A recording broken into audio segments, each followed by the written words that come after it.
Samantala, humingi ng dagdag pondo ang COMELEC para sa maayos na pagdaraos ng nakatakdang halalan. May mga pinapanukala din ito na ilang pagbabago sa eleksyon dahil sa pandemya. Kausapin natin ngayon si COMELEC Spokesman James Jimenez. James, good evening. Thank you for joining us. Let's begin with this. May magandang sinabi kanina si Goyo Larrazabal, former COMELEC Commissioner. Sabi niya, we can go to Boracay by October 1 or go see the Manila Bay White Sands, halimbawa, pero we are afraid to vote. Bakit ganon? Para bang may perspective dyan? That's also a puzzlement to me. In fact, it's the same sort of puzzle that occurred to us over the weekend when there were people thronging along Rojas Boulevard just to gawk at the Dolomite, no? Samantalang we hear people talking about postponing registration because magkakaroon ng mass gathering daw. Well, the mass gathering happened despite the registration and not because of the registration. So, I think it's a very telling observation that that in some cases, some things seem to be considered okay and some things not.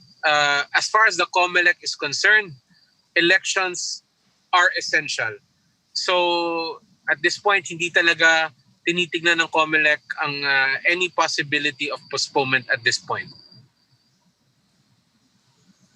Elections are essential, like you were saying, according to COMELEC. Well, Teddy Boy Locsin, Foreign Secretary, that very dramatic tweet today, ang dami niya sinabi, and then at the end he says elections equal democracy, right? Exactly. Well, James, meron kayong mga preparations, no? Contingency plans, mail-in voting for senior citizens and PWDs, extended voting hours, also longer voting hours, etc. Are you saying, COMELEC is saying that we can manage, halimbawa may pandemya pa rin sa May 2022 at halimbawa wala pang vaccine or magte-take effect pa lang siya, kaya ba natin? Kaya ng COMELEC? Kaya ng bansa? In fact, Pia, our planning is based on the assumption na even in 2022, we will still be under the same sort of conditions we are now. No? Na may pandemya pa rin.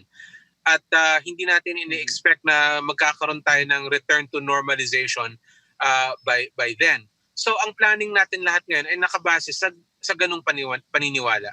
Which is why, ngayon pa lang, we're preparing already. Well, that's good. Yung iba't ibang measures natin, for instance, dito sa upcoming plebiscite sa Palawan, andyan yung marami doon sa mga measures natin na gagawin natin sa national elections will be tested in the Palawan plebiscite. No? Halimbawa, one of the things that we're considering is holding elections on multiple days.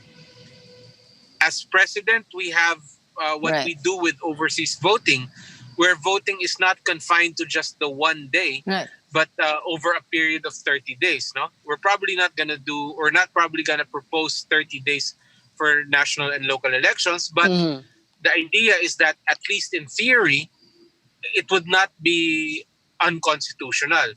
The other thing that we're looking at, of course, is something that we need help from Congress with. Ito yung pagpapalawak ng mga alternative modes of voting. Katulad halimbawa ng voting by mail. These are proposals that are already pending in Congress. And we think that all in all, kung sama-sama lahat itong mga measures na ito, magiging manageable ang 2022 elections kahit na may pandemya pa. Yeah. In other words, ang sinasabi ng COMELEC, since manageable, hindi naman kailangan i-postpone or i-cancel. Ituloy na lang natin May 2022. And huling tanong na lang, James, and sana brief na lang ang sagot. Ano ba yung latest time na pwede magsabi? Halimbawa, kailangan talagang i-postpone o i-cancel. What is the latest time that we can say that? Ay, kung COMELEC lang ang tatanungin, tapos na yung time na yon.